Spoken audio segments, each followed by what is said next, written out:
नमस्कार विद्यार्थियों, आज हम पढ़ेंगे राज्य सरकार के अंदर वास्तविक कार्यपालिका और मंत्री परिषद के बारे में पढ़ेंगे कि वास्तविक कार्यपालिका मंत्री परिषद होती है। ठीक है, इसके बारे में हम अध्ययन करेंगे 10th क्लास के अंदर। देखो, वास्तविक जो कार्यपालिका है जिसके बारे में क्या बताया गया है कि संविधान द्वारा राज्यों में संसदात्मक व्यवस्था यानी स्थापित की गई है। यानी संविधान के द्वारा क्या किया गया है, राज्यों में संविधान द्वारा संसदात्मक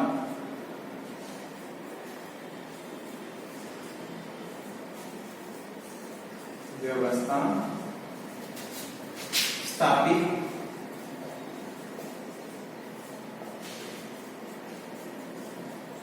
की गई है।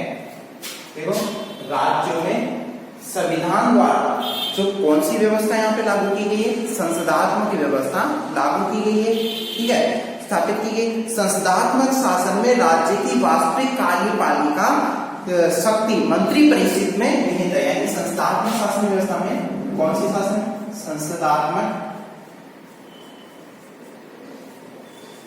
शासन व्यवस्था में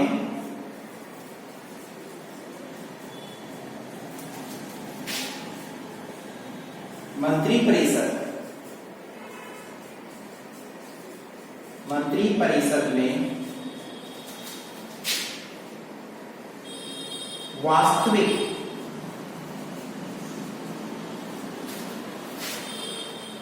कार्यपालिका निहित क्या है, निहित की गई है। ठीक है, अब देखो, संसदात्मक शासन व्यवस्था और ये विधानसभा के प्रति उत्तरदायी होती है। अन्य कारण है कि यह है विधानसभा के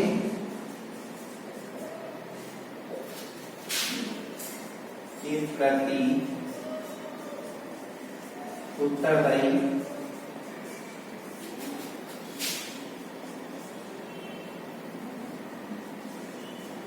होती है। यह विधानसभा के प्रति उत्तरदायी होती है वास्तविक कार्यपालिका। अब हम पढ़ेंगे इसमें कि राज्य की मंत्री परिषद का गठन। सबसे पहला बिंदु है राज्य की मंत्री परिषद का गठन। राज्य मंत्री परिषद का गठन, राज्य मंत्री परिषद का गठन। देखो, इसमें पहला बिंदु दे रखा है।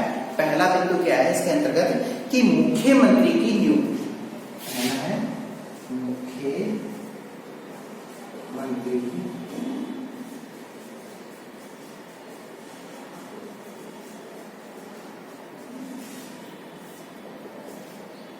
मुख्यमंत्री की नियुक्ति। अब देखो, मुख्यमंत्री की नियुक्ति के संबंध में क्या बताया गया है कि मुख्यमंत्री की नियुक्ति राज्य की मंत्री परिषद के गठन का प्रथम चरण है। यानी मुख्यमंत्री की जो नियुक्ति की जाती है वही प्रथम चरण माना गया है, जिसमें मुख्यमंत्री की नियुक्ति वहीं से ही प्रारंभ हो जाती है। अनुच्छेद 164 क्या कहता है, अनुच्छेद 164 जिसमें ये बात उल्लेखित की गई है। इसमें बताया गया है कि राज्यपाल मुख्यमंत्री की नियुक्ति करेगा। राज्यपाल किसकी करेगा, राज्यपाल नियुक्ति किसकी करेगा, नियुक्ति मुख्यमंत्री। राज्यपाल नियुक्ति करेगा, मुख्यमंत्री की नियुक्ति राज्यपाल के द्वारा की जाएगी। ठीक है, कि मुख्यमंत्री की नियुक्ति अनुच्छेद 164 के तहत राज्यपाल द्वारा की जाएगी और किसकी, मुख्यमंत्री की जाएगी। मुख्यमंत्री की सलाह से ही अन्य मंत्रियों की नियुक्ति, इसकी सलाह से मुख्यमंत्री की सलाह से अन्य मंत्रियों की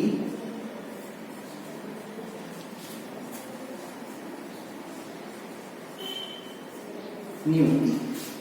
राज्यपाल नियुक्ति करेगा मुख्यमंत्री की सलाह से किसकी की जाएगी, अन्य मंत्रियों की नियुक्ति की जाएगी, अन्य मंत्रियों का गठन किया जाएगा और राज्य की विधानसभा में, इसमें राज्य की विधानसभा में बहुमत दल के नेता को राज्यपाल मुख्यमंत्री पद पर नियुक्त करता है। राज्य विधानसभा में,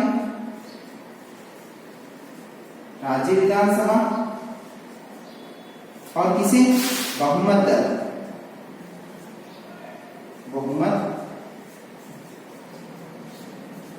दल का नेता। कौन होगा, बहुमत दल का नेता मुख्यमंत्री, मतलब जो बहुमत दल का नेता होगा उसे मुख्यमंत्री के तौर पे नियुक्त किया जाएगा। फिर मंत्रियों का चयन, नेक्स्ट जो है मंत्रियों का चयन।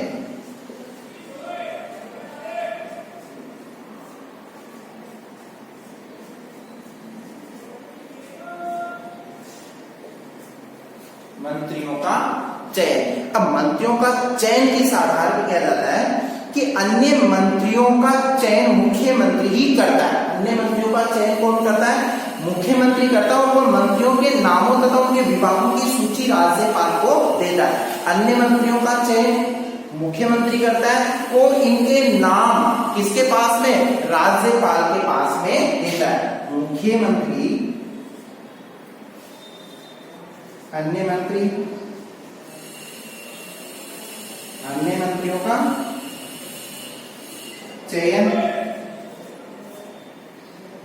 नाम राज्यपाल को देना। मतलब क्या हो गया यहाँ पे कि अन्य मंत्रियों का चयन मुख्यमंत्री के द्वारा, ठीक है। अब वो नाम लिख के किसको देगा, राज्यपाल के पास में पहुंचाएगा, मुख्यमंत्री पहुंचाएगा, जो अन्य मंत्रियों की नियुक्ति की जाएगी मंत्री परिषद के अंतर्गत, ठीक है, सूची तैयार करके, ठीक है। और दूसरी चीज कि मंत्री परिषद में कितने सदस्य हो सकते हैं, इसका निर्णय भी मुख्यमंत्री करेगा। यानी मंत्री परिषद में जो सदस्य होंगे इसका निर्णय किसके द्वारा तय किया जाता है, मुख्यमंत्री के द्वारा तय किया जाता है कि उसमें कितने मंत्री होंगे, कितने सदस्य होंगे, ठीक है। 91वें संविधान संशोधन, कौन सा 91वां संविधान संशोधन क्या कहता है, 91वें संविधान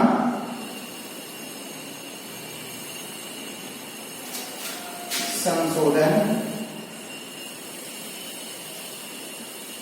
91वां संविधान संशोधन ये तय करता है, क्या तय करता है, 91वां संविधान संशोधन ये तय करता है कि इसके द्वारा संशोधन अधिनियम द्वारा मंत्री परिषद के आकार को विधानसभा सदस्यों का 15% तक सीमित कर दिया गया है।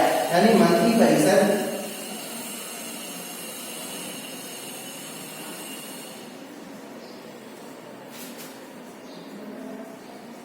परिषद सदस्य विधानसभा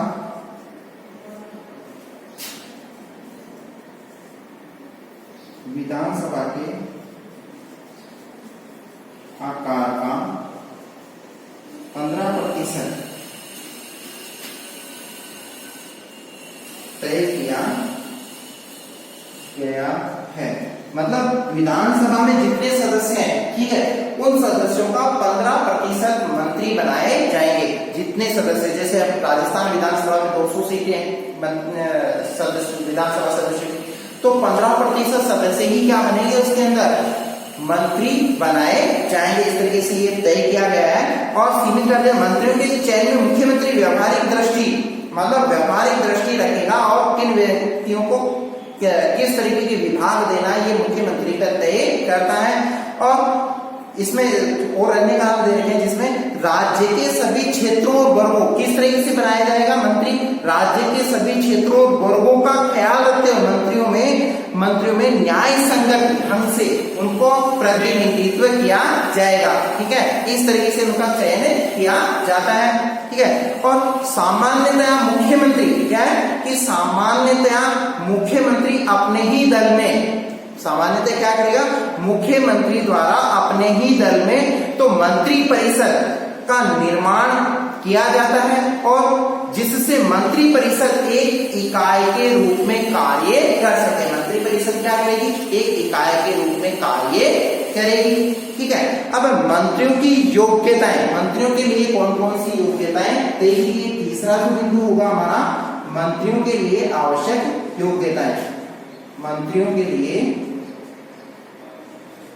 योग्यताएं, अब देखो मंत्रियों के लिए जो योग्यताएं तय की गई है उसमें क्या निर्धारित किया गया है कि मंत्रियों के लिए मंत्री परिषद के सभी सदस्यों के लिए आवश्यक योग्यताएं दी गई हैं और जो आवश्यक योग्यताएं विधानमंडल की किसी सदन के सदस्यों, यानी विधानमंडल का किसी न किसी सदन का वो क्या होना चाहिए? सदस्य।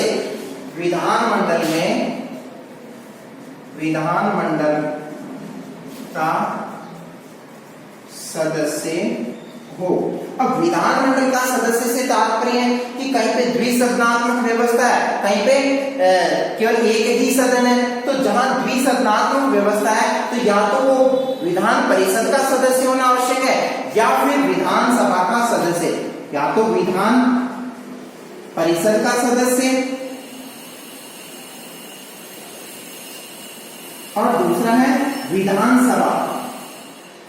विधानसभा तो दोनों में से एक का वो सदस्य होना आवश्यक है, तभी उस व्यक्ति को क्या बनाया जा सकता है? मंत्री बनाया जा सकता है। तो किसी न किसी एक सदन का उसको सदस्यता हासिल, मान लो उसको मंत्री बना भी दिया है तो उस कंडीशन के लिए भी कुछ नियम बनाए गए जिसमें यह तय किया गया है कि 6 माह के भीतर क्या करना पड़ेगा? 6 माह के भीतर विधानमंडल की सदस्यता प्राप्त करना आवश्यक होता है। 6 माह के अंदर अंदर उसे विधानमंडल की सदस्यता लेना आवश्यक है और ऐसा करने में असफल रहने पर, मतलब कि उसे मंत्री तो बना दिया लेकिन 6 माह के भीतर अगर वो सदस्यता नहीं ले पाता है, अगर वो किसी भी सदन का सदस्य नहीं बन पाता है, तो उस कंडीशन के अंदर क्या किया जाएगा कि असफल रहने पर उसे मंत्री मंडल यानी मंत्री पद से उसे त्याग पत्र देना होता है। तो इस तरीके से मंत्रियों के लिए जो आवश्यक योग्यता है वो तय की गई है। विधानमंडल के अनुसार उसे किसी न किसी सदन का सदस्य होना आवश्यक होता है और मान लो उसको मंत्री बना दिया गया तो 6 माह के भीतर उसे किसी न किसी सदन का सदस्य होना आवश्यक है। अगर ऐसा करने के अंदर असफल होता है तो उस व्यक्ति को अपने मंत्री पद से त्याग पत्र देना होता है। मंत्रियों का कार्य विभाजन, अब देखो मंत्रियों का जो कार्य विभाजन इसके अंतर्गत क्या बताया गया कि राज्यपाल मुख्यमंत्री के परामर्श से क्या करता है? राज्यपाल मुख्यमंत्री के परामर्श के अनुसार मंत्रियों का कार्य विभाजन करता है। मुख्यमंत्री के परामर्श से, मुख्यमंत्री के परामर्श से और मंत्रियों का क्या किया जाएगा? मंत्रियों का कार्य विभाजन, कार्य विभाजन मुख्यमंत्री के परामर्श से मंत्रियों का कार्य विभाजन किसके द्वारा किया जाएगा? राज्यपाल के द्वारा किया जाएगा, लेकिन सलाह किसकी लगेगी? मुख्यमंत्री की।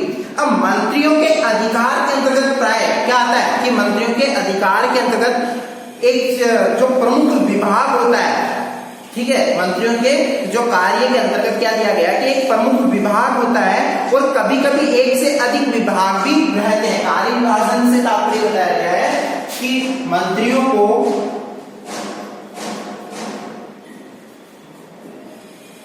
प्रमुख विभाग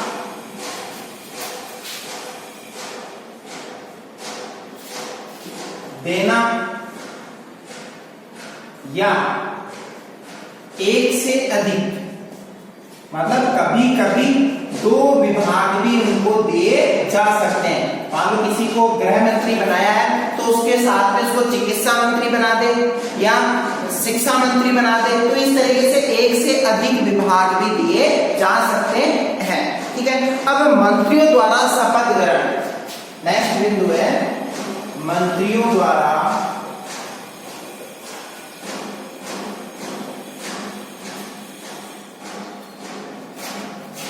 शपथ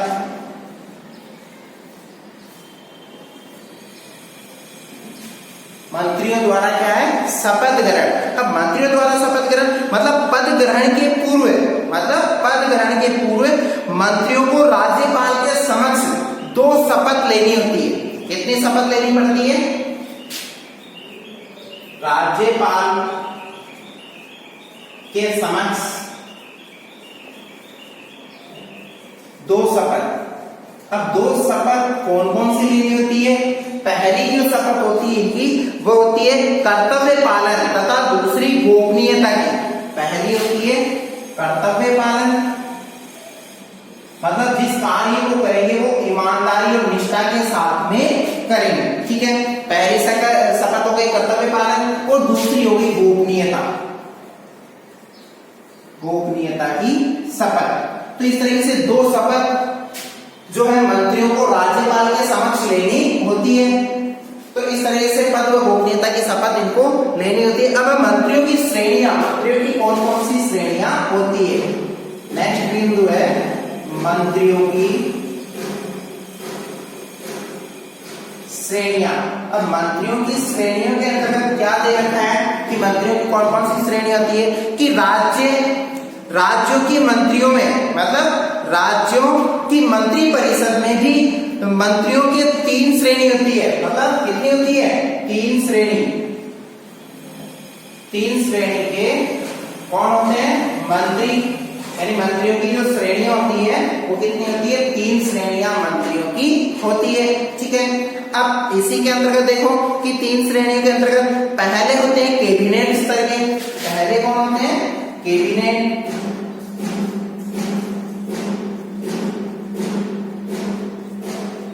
और दूसरे होते हैं राज्य मंत्री और तीसरे होते हैं उप मंत्री। मतलब ये 3 श्रेणियों के मंत्री होते हैं मंत्री परिषद के अंतर्गत। और जो कैबिनेट स्तर के जो मंत्री होते हैं इनके पास में स्वतंत्र विभाग होते हैं, ये अपने विभाग के सर्वे सर्वा, जैसे कानून मंत्री, शिक्षा मंत्री, चिकित्सा मंत्री, श्रम रोजगार मंत्री, ठीक है, गृह मंत्री, ये इत्यादि जो स्वतंत्र विभाग, वित्त मंत्री, ये इत्यादि जो क्या है कि इनके पास में स्वतंत्र विभाग होते हैं। लेकिन इनकी सलाह के लिए राज्य मंत्रियों को भी कभी कभी क्या है कि इनको भी कुछ विभाग दे सकते हैं। अगर किसी मंत्री के पास में विभाग ज्यादा है तो उनमें से क्या किया जा सकता है? राज्य मंत्री की भी सहायता ली जा सकती है। यानी राज्य मंत्री को भी, यानी दूसरे स्तर के जो राज्य मंत्री होते हैं तो राज्य मंत्रियों को किसी विभाग का स्वतंत्र प्रभार दिया जा सकता है। दिया नहीं जाएगा, मतलब दिया जा सकता है, कोई फैक्ट नहीं है कि देना ही आवश्यक है, कभी कभी इनको भी दिया जा सकता है। और राज्य मंत्रियों के कार्यों में भाग बटाने के लिए उप मंत्रियों की क्या की गई है? नियुक्ति की गई है। अगर राज्य मंत्री को स्वतंत्र विभाग दे दिया गया है तो उनकी सहायता के लिए उप मंत्रियों को रखा जाता है। ठीक है, इस तरह से 3 स्तर के मंत्री। और अब मंत्री परिषद का कार्यकाल, नेक्स्ट बिंदु है मंत्री परिषद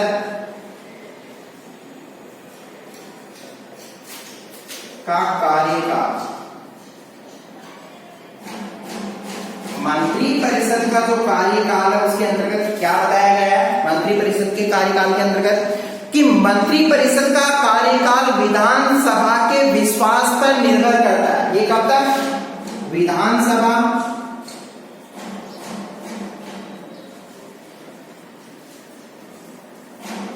के विश्वास पर।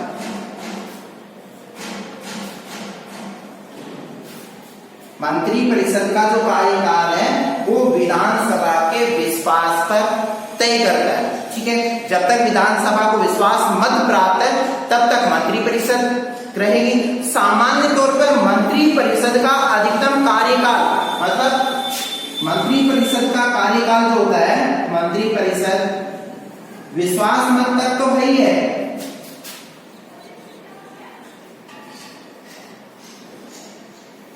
पांच वर्ष। कितना है? 5 वर्ष। विधानसभा के विश्वास पर मंत्री परिषद कार्यकाल कितना होता है? 5 वर्ष का इसमें तय किया गया है। 5 वर्ष इसके लिए निर्धारित किए गए। विधानसभा का कार्यकाल 5 वर्ष ही होता है और विधानसभा का कार्यकाल भी कितना होता है? इसका कार्यकाल भी 5 वर्ष होता है। ये भी 5 वर्ष तक ही होती है और मंत्री परिषद भी 5 वर्ष तक की। और कब तक कार्य करेगी? जब तक विधानसभा को विश्वास मत हासिल है तब तक ये अस्तित्व के अंदर रहती है। ठीक है, अब है सामूहिक उत्तरदायित्व। सामूहिक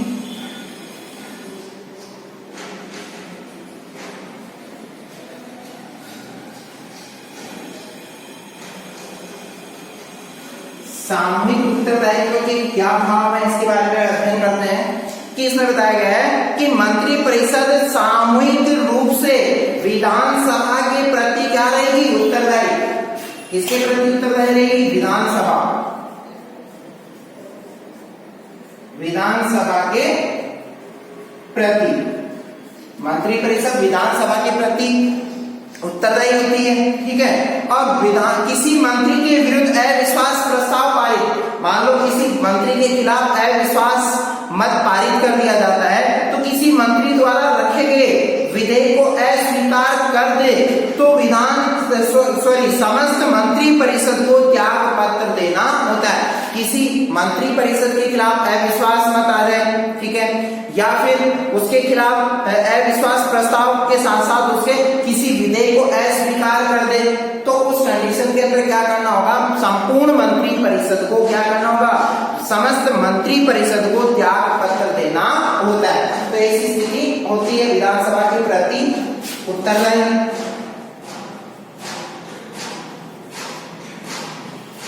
तो ये मंत्री परिषद का उत्तरदायित्व बताया गया है। नेक्स्ट बिंदु हमारा वेतन व भत्ते।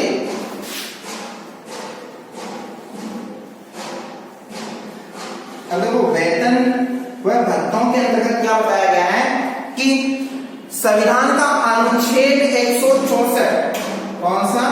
अनुच्छेद 164 और 4, अनुच्छेद 164(5) सॉरी, इसमें क्या है? अनुच्छेद 164(5) क्या बताता है?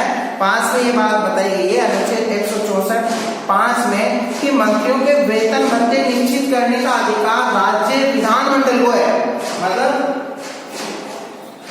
वेतन भत्ते किनके? मंत्रियों के। कौन तय करता है? विधानमंडल।